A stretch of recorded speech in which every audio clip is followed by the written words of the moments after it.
been looking at different portions of Christ. Last week we looked at some people who had been touched by Christ in such a powerful way that their lives were radically changed. Today I want to kind of flip it. I want us to look at the portraits of Christ, and let's look at Him more closely. Okay?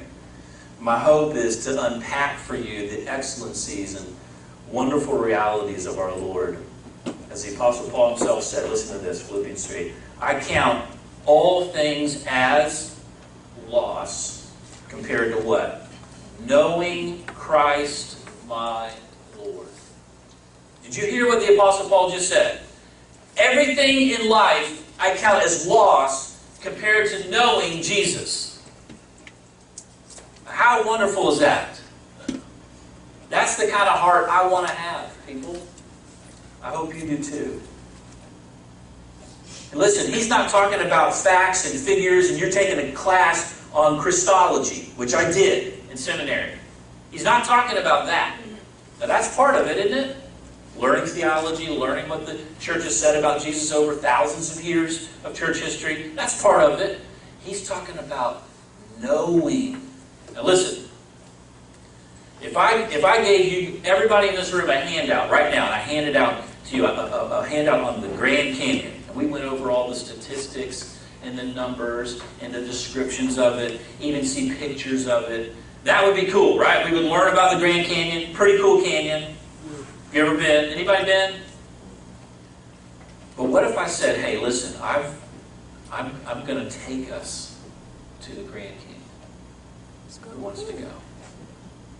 That's a big difference between reading about the Grand Canyon and doing what? Smelling the Grand Canyon. Stepping on the dirt around the Grand Canyon. Climbing down and back up. You see the difference of knowing?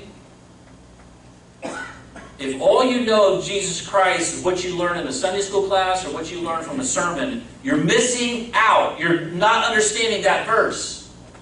He says, I count all things as loss compared to knowing Christ my Lord. Is that true for you? Oh, I just keep getting behind and more behind with my sermon. You're good. That's okay. Okay. We got all that. Now listen to me. Christ is the Mount Everest of exploration. So big, so immense, so difficult to understand that only the brave can ascend. The magnificent glories of Christ. It's really humbling to consider all that He is. And how pitiful myself, and I'll confess for me, how pitiful my response to Him is a lot of the time. Got to hurry up and get through my reading plan today because I'm busy. I got a lot of stuff to do. Anybody? My quiet time was really quiet. A little extra quiet.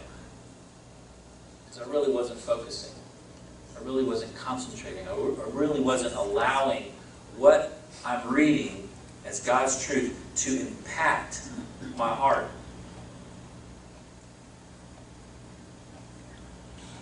I mean, think about it. When I plan a meal, for all you meal planners out there, and you cooks, you know what I'm talking about? When you plan a meal, I'm already savoring the taste.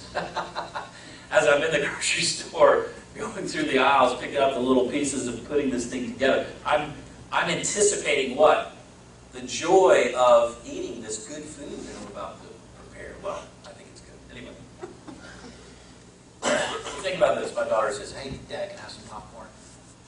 Sure. Let's go get a bag. What do you do with popcorn now? It's in a bag. You put it in the microwave. You press a couple of buttons. And presto, what do you have? Popcorn. Pretty good popcorn. Not too bad.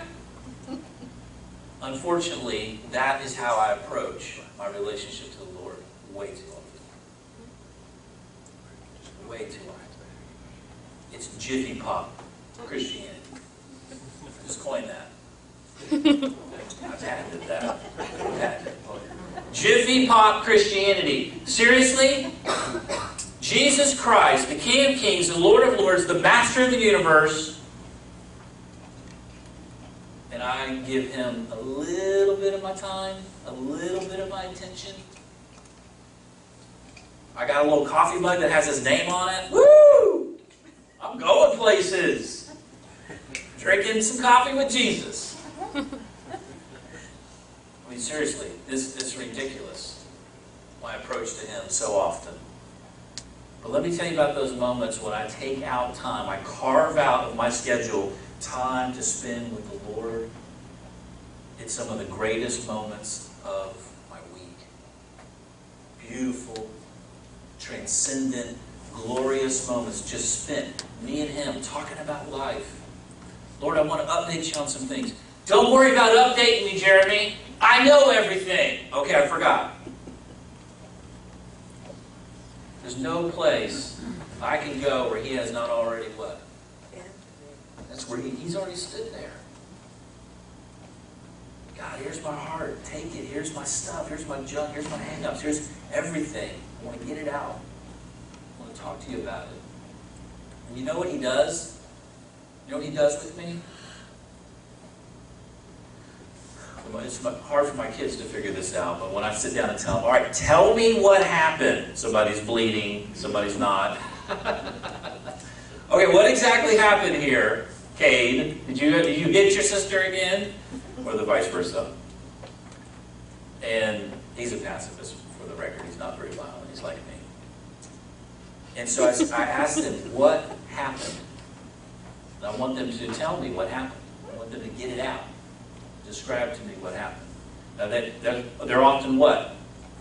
Scared.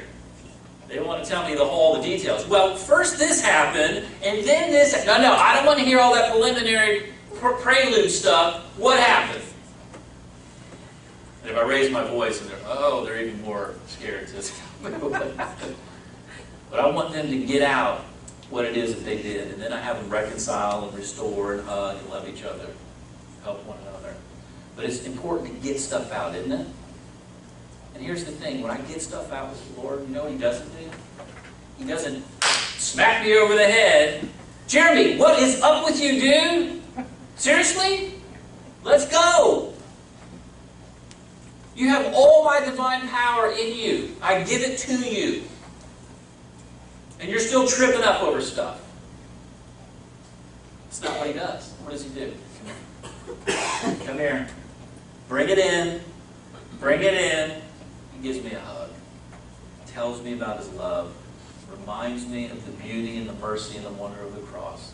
And guess what happens to me when I leave those encounters with the Lord? I feel refreshed. I feel renewed. I feel good. I feel like his love is real. He's present. That's all I need. Amen? That's all you need. Now listen, life is hard without Jesus. But if you're a Christian, it's even worse at times, isn't it? Because listen, the enemy, if you don't know Jesus and you're not talking about Jesus and you're not seeking him, the enemy's not worried about you, is he? Guess who he's looking for? That's what Peter said. How does Peter describe Satan? He prowls around like a what? A roaring lion, seeking whom he may what? Devour. Do you get that? Do you understand that? Have you been next to a lion in a while? Been to the zoo lately? Dude, you don't want to mess with a lion. Most animals in Africa don't want to mess with a lion, do they? He really is king in the jungle. That's our enemy. And he's not playing around, people. He is not playing around. You don't treat him casually. Satan is a powerful being, and he is hell-bent on your destruction. You understand that? That should sober you up right there. That should snap you out of the lull of what's really happening, the spiritual warfare that is happening around us every single solitary day. It's happening right now. The enemy is looking to devour, to destroy. Listen, when I focus my heart on the Lord, here's one of the things, and I consider how glorious He is. Here's one of the things that happens with temptation. The shiny, red, juicy apples of temptation. They lose their appeal, don't they? From before, I have to have this, to, oh, here comes an old sin inviting me to my old ways. See the difference? Still sin, still temptation, but it doesn't have the same draw, the same power. Because why? My heart is being so satisfied in Christ that nothing else can match it. Nothing can match His love. Nothing can match the glorious wonder of who He is, His kindness to you, kindness to me. Listen, I want you to stop just for a moment right now and consider what you saw in the news this week. Whatever it is. Phone calls you got about people who are sick. Maybe you got a text about someone who's dying, someone in trouble, someone hurting. We're bombarded every single day with bad news, aren't we? Every single day. How do you hold up, Patty, in your situation? You're going through a lot right now, aren't you? I am. And I just trust in the Lord with all my heart and lean not to my own understanding, because I've got to believe that He's going to take care of everything. Amen. You have to believe that. You have to trust what you just said. We were praying this week for a friend connected to some people in our church named Adam, 24-year-old. He's in a car with his girlfriend, and his girlfriend's dad is driving the car. Dad loses control of the car. The car hits a tree. Everybody's fine except for Adam. And just a few days after that, he passes away. 24 years old. Listen to me. He knew the Lord. That's the good news part. How do you explain that? You can't explain that. Okay? That's the trust part. That's the trust part.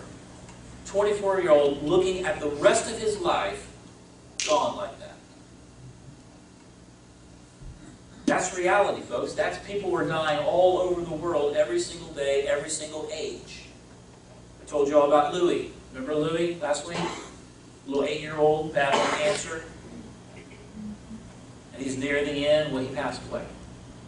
He just passed away. Holding his dad's hands. Imagine that.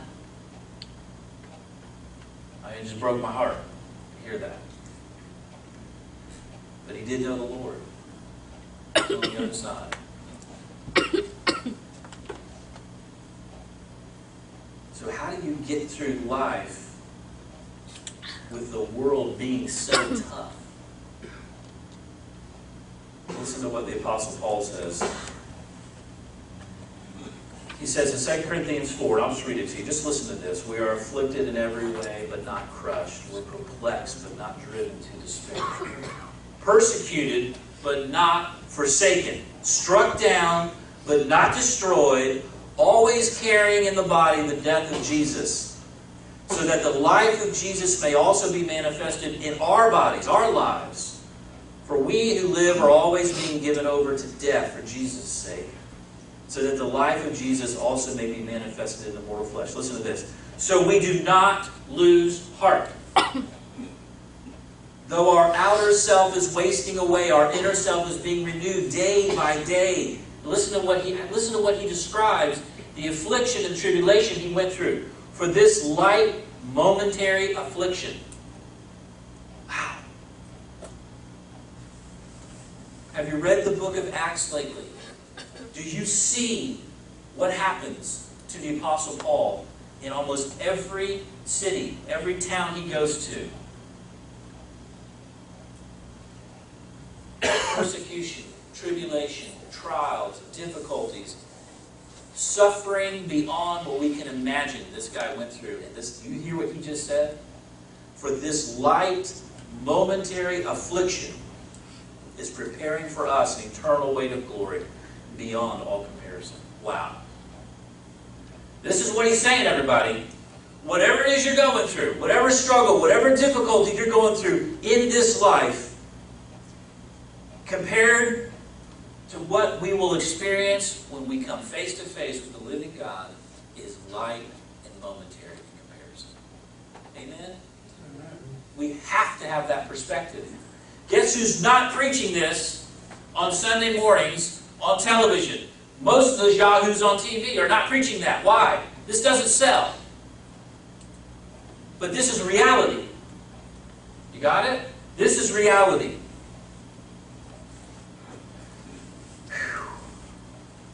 So this week I was running, and I'd had a really hard run on Monday, probably my hardest run.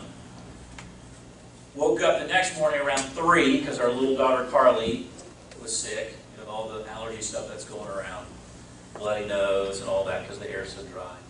The next morning we're up at 4 with our son, and it was just one thing after another. So my body didn't really recover from the hard run on Monday, so I go running with my friend on Wednesday, and I felt this pain right here. And it wasn't like a debilitating, crippling pain, but it was like something I hadn't felt before, which always makes you a little nervous, doesn't it? And I had a good friend in the Navigators who was an avid runner, good shape, out on a run one day, fell down, heart attack. Passerby came over, called 911, rushed into the hospital, and he was okay. But I thought, oh Lord. Is this it? Is this the big one? And you know, I've been eating well and exercising a lot, and but I'm still a little nervous just because of kind of my family history and all that. And so I called Dana's dad, and he said, just go get an EKG, have him check it out, make sure everything's okay, get your cholesterol checked out and all that, make sure you're okay. But man, it was a sobering moment. It was one of those wake-up moments where I kept thinking, what would happen? What would happen if I died right now? What would happen to this church? I thought about Wellswood. I thought about you guys.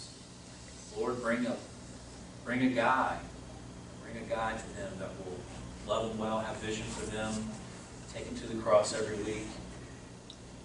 Love that church. And of course, I thought about my family. I thought about Dana. I thought about my kids.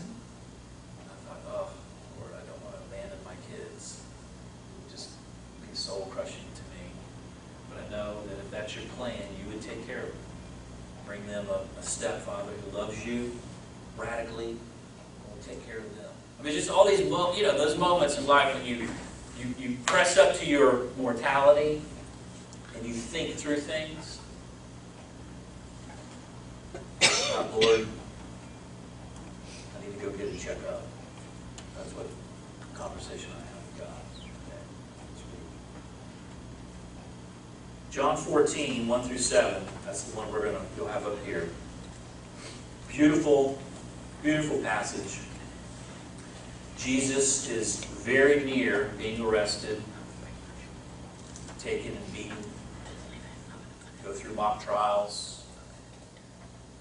Crucifixion awaits. So this is Thursday night. He's with his disciples. He's already washed their feet. They've had the Lord's Supper together. This is what he says. They're a little nervous. They're a little worried. And they're all he has at this point. You all understand that? These are the leaders of the first church. This thing called Christianity. So what do they need? They need some comforting words, don't they? They're about to go through a living hell that's going to play out right in front of them. He says this to them. John 14, verse 1. Let not your hearts be troubled. Believe in God. Believe also in me. In my Father's house are many rooms. If it were not so, would I have told you that I go to prepare a place for you? And if I go and prepare a place for you, I will what? Come again. Amen? He's coming again to take us home. This ain't home. Don't get comfortable here, people. Oh yeah, buy a house and have kids and do life and all that. But don't get comfortable. This ain't it. This ain't it. Listen to this. that where I am, you may be also. And you know the way to where I'm going. And here comes Thomas. I love Thomas. He said to him, Lord, we do not know where you are going. How can we know the way? And then these great words. Jesus said, I am the way, the truth, and the what? The life. No one comes to the Father except through me. If you had known me, you would have known my Father also. From now on, you do know him. You have seen him. I love Thomas. He's a smart guy, loyal to a fault. I mean, just he's one of the guys you want on your team, but he has a lot of unbelief in his heart. A lot of doubt. That's why we call him that, doubting Thomas. You see little pictures of his unbelief. And Jesus doesn't smack him around. You don't get it yet? You seen me raise dead people. You remember that? Yeah, I was there. You remember me feeding 10,000 men, women, and children? Yeah, I saw that. You saw me walking on water, right? Healing, exorcising demons. No, he didn't say any of that. He says, you want to know the way? You're looking at the way, the truth, the life. Keep your eyes on me. Amen? You ever notice when someone takes their eyes off of Jesus, when you take your eyes off of Jesus, what happens? Not good. Not good, is it? Keep your eyes on Christ. Listen to this. This is from Thomas Kempis, 15th century. He wrote this, follow thou me, based on this passage. I am the way and the truth and the life. Without the way there is no going. Without the truth there is no knowing. Without the life there is no living. I am the way which thou must follow, the truth which thou must believe, the life which thou must hope. I am the way, the infallible truth, the never-ending life. I am the straightest way, the sovereign truth, life true, life blessed, life uncreated. I like that. Listen, if you're trying to make life work apart from Christ, it will not work.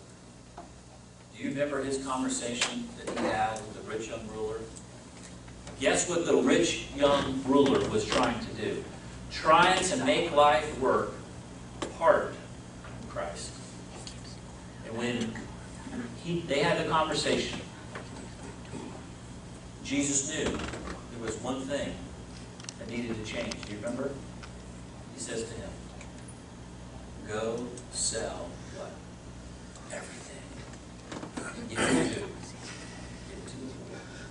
And come follow me. There's one thing between you and me, rich young ruler. That's your wealth. Remove it. Come follow me. Listen, this is the Christian life. It is crucifying whatever is between you and the Lord. Crucifying. Killing it. Removing it as a barrier to knowing Him more, to walking with Him more closely, to loving Him with all your heart. What is that for you? What's standing between you and an incredible journey with the living Lord Jesus Christ? What is it? Because whatever it is, it's not worth it. What was the response of the rich young ruler? How did he respond? He turned, he walked away sad because he had an abundance of riches. Wow. I don't want that for you. I don't want that for me. Whatever is in the way between you and Jesus, remove it. Crucify it. Do you know that Jesus is the rock? Amen. 1 1 Corinthians 10:4 says, Paul says, and drank the same spiritual drink, for they drank from the spiritual rock that accompanied them. That rock was Christ. In Exodus and Numbers, we read there 2 times. Moses has taken Israel from Egypt to Promised Land. And along that arid journey, what do they need? What do they cry out for? Food, which God provided, and refreshment, water. And what does he instruct Moses to do? Strike with your staff the rock, and what will come forth? Living water, streams of it, refreshment for all the people. That happened twice. And Paul looks back to that story, looks back at that experience, and he says, that rock, he spiritualizes it, represents Christ. He had to be struck. Was he not struck? Yes. And he gives life-giving water for you and for me. Remember that song, "O Christ, the solid rock I stand"? All other ground is what? What's all other ground? Sinking sand. You think about that? We've sang it how many times? 1,000 times probably. Henry, probably more. Henry said he needed it. Rock of Ages. Anybody? Come on. Rock of Ages, cleft for me. Remember that song, Michael? Why don't you lead us in that song when I'm done with my sermon, Michael? Okay, sure. No, you don't want him to sing. He said no. Don't want to hear him sing. Now listen, I don't know if you've ever been around a stream or a creek or anything like that. I remember hiking one time in Colorado. That's hiking, people. The Rocky Mountains. That's some serious hiking. Guess where I'm from? Florida. So you think I did well with the... I was in good shape. Woo! Mama, this is hard. Anyway, on our journey one time with a group of guys, we had to go back and forth. The trail brought you over and across the stream. Really far stream. Dana and I actually been on it together too. And what you do when you're not sure is you step just a little bit of weight on that next rock, right? Okay, it's good. That's a good rock. I'm on that one and go, oh. Because what happens if you step on one that's submerged, then you go down? You know what I'm talking about? So we would traverse the stream that way, just testing things out as we cross over. Because you don't want to fall in and get wet, because the water is freezing. And that's really a lot like life in many ways. We try often. We're standing on the solid rock of Christ. Woo, man, I'm saved. Dude, I'm going to heaven. I got Jesus. I'm like rocking it. And then what happens? We kind of get away from the rock a little bit. We start moving around life. This relationship is going to really work for me. Oh, it really is working. No, it's not. Or maybe this money over here, I can just get a little bit more money. Hey, that's got some good firm. I feel I'm up. I'm working. Whoa! There you go. Back down again. Anybody daydreaming here? Think about this. If I just had fill in the blank, then my life would be what? Complete, perfect, joyful, happy. Now listen. If whatever that fill in the blank is for you, if I just had this amount of money, if I just had this relationship, if I just had this job, or this location, or this house, then I'll be happy, complete, and perfect. If anything is on that line, that fill in the blank, that doesn't say J-E-S-U-S, like Bentley learned this morning, how to spell the name of Jesus, it's not going to work. You understand that? Life will not be complete. It will not be perfect. It will not bring you joy if it's not you and Jesus. If it's anything else, it's from the pit and smells like smoke. It will not work. And you can't find one person can tell me it does. As we close here, you guys remember the story I told you before of me meeting with a guy who was my age. And we met a number of times in the hospital because he had stage 4 cancer and he was on his way out. His parents grabbed me and they said, "Will you please go talk to our son?" I said, "Absolutely." And we met, we got to know each other a little bit. Not great, but he was always in pain. And we were the same age, so I started thinking about it. He chose to go down a path of motorcycles and bars and women and kind of the redneck party scene, and I chose another path. Does it make me better than him?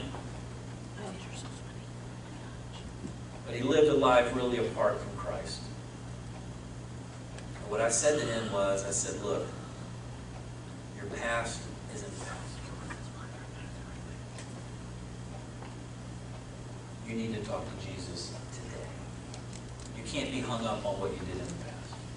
You can't feel bad about all that stuff. And live there. You've got to talk to the one who created you and the one who came to this earth to die for you. You are about to leave this world and go to the next, and you have to know Christ." And I'm looking down at this guy, and our last conversation was namely about Christ. And then I got the phone call. Dad passed away.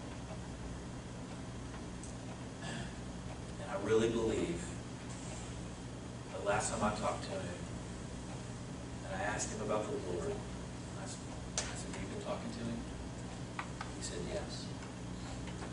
So like that thief on the cross, he lived his whole life apart from the Lord, and then that last few hours of his life, he looked over to Jesus and he said, "I believe."